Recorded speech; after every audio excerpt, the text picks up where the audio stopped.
Der Multicarrier MC12 ist unsere Lösung von Schneider für ein variables Transportsystem der Zukunft. Wir haben die Möglichkeit, Carrier untereinander zu steuern, was das ganze System sehr variabel gestaltet.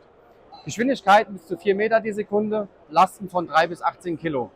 Dieses Jahr haben wir Updates auf den Markt gebracht. Einmal den Smart Carrier, der den Validierungslauf am Anfang des Hochstartens ersetzt. Der Carrier weiß direkt, was er für eine Nummer hat, für eine Identifikation.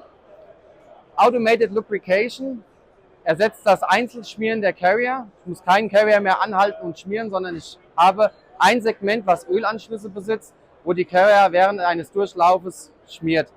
Reduziert Ausfallzeiten und Kosten. Und als letzten Punkt die Multitrack-Handling, heißt, ich habe die Möglichkeit, mit einem LMC-Controller mehrere Tracks zu steuern, spart Kosten, der Footprint des Schaltschranks wird geringer.